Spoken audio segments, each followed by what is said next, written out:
നമ്മൾ പഠിക്കുന്നത് ഫൊറിയർ ട്രാൻസ്ഫോമാണ്.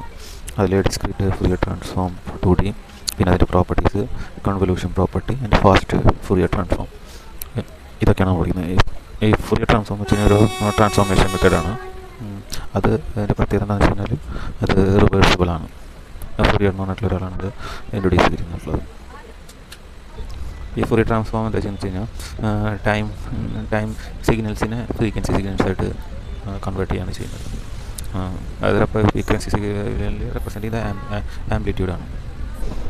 ഇപ്പോൾ റൈറ്റ് സൈഡിൽ കാണുന്ന സിഗ്നലുകളുണ്ടല്ലോ, 1, 2, 3, 4, ഈ സിഗ്നലുകൾ പീരിയോഡിക് സിഗ്നലുകൾ അല്ലെങ്കിൽ കൂടിയും ഒരു പർട്ടിക്കുലർ ടൈം പീരീഡിലുള്ളതായതുകൊണ്ട് തന്നെ നമുക്കിതിൻ്റെ സൈൻസും കോസൈൻസും ഒരു വെയ്റ്റഡ് കോഎഫിഷ്യൻറ്റുമായിട്ട് മൾട്ടിപ്ലൈ ചെയ്ത് ചെയ്യാൻ സാധിക്കും. അപ്പോൾ അതൊക്കെ ഈ മുകളിൽ കാണുന്ന ഈ 4 സിഗ്നലുകളുടെ ഒരു കമ്പൈൻഡ് വേർഷനാണ് ഈ താഴെ കാണുന്നത്. നമ്മൾ പറഞ്ഞായിരുന്നു ഫൊറിയർ ട്രാൻസ്ഫോം റിവേഴ്സിബിൾ ആണ്, ട്രാൻസ്ഫോർമേഷനാണ്. റോ സിഗ്നൽ നമുക്ക് ഫൊറിയർ ട്രാൻസ്ഫോം വെച്ചിട്ട് പ്രോസസ്സർ സിഗ്നലിലാക്കാം. പ്രോസസ്സർ സിഗ്നലിൽ ഇൻവേഴ്സ് ഫൊറിയർ ട്രാൻസ്ഫോം വെച്ചിട്ട് റോ സിഗ്നലിലാക്കാം. ഒരു ഒറ്റ ഫോമിൽ മാത്രമേ നമുക്ക് ഒരു സമയത്ത് ഇത് അവൈലബിൾ ആവുള്ളൂ. പിന്നെ ഇതിൽ നമുക്ക് ഇൻഫർമേഷൻ ലോസ് ഇല്ല. ഇതേ ഡിസ്ക്രീറ്റ് ഫൊറിയർ ട്രാൻസ്ഫോം എക്സ്പ്ലെയിൻ ചെയ്യുന്നതാണ് 1D discrete Fourier transform of F of X. ഇതിൽ F of U is equal to 1/m summation X is equal to 0, m is equal to 1, F of X E J2 എന്ന് പറയുന്നത് F U equal to 0 to m-1.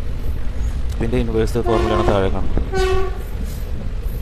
ഈ J theta is equal to cos theta plus J sin theta. ഇത് discrete Fourier ട്രാൻസ്ഫോമിൻ്റെ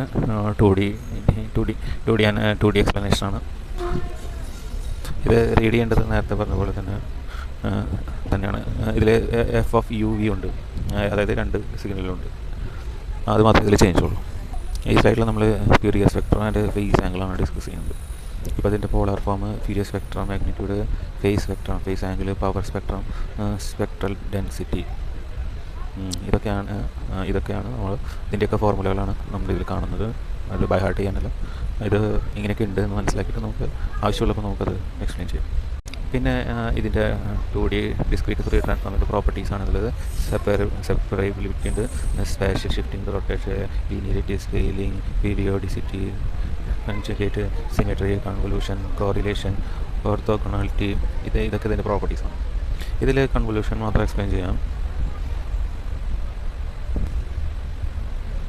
ഈ convolution spatial ഡൊമൈനാണ്. ഈ എന്ന് പറയുന്നത് നമ്മുടെ frequency ഡൊമൈൻ്റെ മൾട്ടിപ്ലിക്കേഷനാണ്.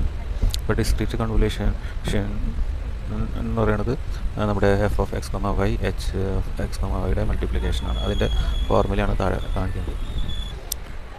അതിൻ്റെ കണ്ടിന്യൂസ് ആയിട്ട് F of U comma V H of U comma വിൻ്റെ ഫൊറിയർ ട്രാൻസ്ഫോർമേഷൻ ചെയ്യുന്നത് എഫ് ഓഫ് എക്സ് കോമ വൈയും എച്ച് ഓഫ് എക്സ് കോമ വൈയും ആയിട്ടാണ്. അതിൻ്റെ ഫോർമുലയാണ് താഴെ കാണിച്ചിട്ടുള്ളത്. ഈ സ്ലൈഡിൽ നമ്മൾ ഡിസ്ക്രീറ്റ് ഫൊറിയർ ട്രാൻസ്ഫോർമേഷൻ്റെ കൺവല്യൂഷൻ വെരിഫിക്കേഷനാണ് പറയുന്നത്. ഇത് നമ്മൾ ഫർദറായിട്ട് നമുക്ക് ചെയ്യേണ്ടി വരുമ്പോൾ എക്സ്പ്ലെയിൻ ചെയ്യുന്നതാണ്. ഈ ഫാസ്റ്റ് ഫൊറിയർ ട്രാൻസ്ഫോം എന്താണെന്ന് വെച്ച് കഴിഞ്ഞാൽ നമുക്ക് ഡിസ്ക്രീറ്റ് ഫൊറിയർ ട്രാൻസ്ഫോം നമ്മൾ ഇതിൻ്റെ ഈ അൽഗോരിതം ഉണ്ടല്ലോ, കമ്പ്യൂട്ടേഷൻ ചെയ്യാൻ വേണ്ടിയിട്ട് ഉപയോഗിക്കുന്ന അൽഗോരിതത്തിനേക്കാളും ഫാസ്റ്റായിട്ടുള്ള അൽഗോരിതമാണ് ഫാസ്റ്റ് ഫൊറിയർ ട്രാൻസ്ഫോർമേഷൻ. അതുകൊണ്ട് തന്നെ നമുക്ക് ഈ കമ്പ്യൂട്ടേഷണൽ ടൈം വളരെ കുറവേ ആവശ്യമുള്ളൂ ഫാസ്റ്റ് ഫൊറിയർ ട്രാൻസ്ഫോർമേഷൻ നമ്മൾ ഈ ഡിസ്ക്രീറ്റ് ഫൊറിയർ ട്രാൻസ്ഫോർമേഷനായിട്ട് കമ്പയർ ചെയ്യുമ്പോൾ. അപ്പോൾ സമ്മറി എന്താണെന്ന് വെച്ച് കഴിഞ്ഞാൽ നമ്മൾ ഫൊറിയർ ട്രാൻസ്ഫോർമേഷൻ എന്താണെന്ന് പഠിച്ചു, ഡിസ്ക്രീറ്റ് ഫൊറിയർ ട്രാൻസ്ഫോർമേഷൻ 2Dയുടെ പ്രോപ്പർട്ടീസ് എന്താണെന്ന് നമ്മൾ പഠിച്ചു, കൺവല്യൂഷൻ പ്രോപ്പർട്ടീസ് അതിൻ്റെ വെരിഫിക്കേഷൻ ഇങ്ങനെ പഠിച്ചു. പിന്നെ ഫാസ്റ്റ് ഫൊറിയർ ട്രാൻസ്ഫോർമേഷനും എന്താണെന്ന് നമുക്കൊരു ഐഡിയ കിട്ടും.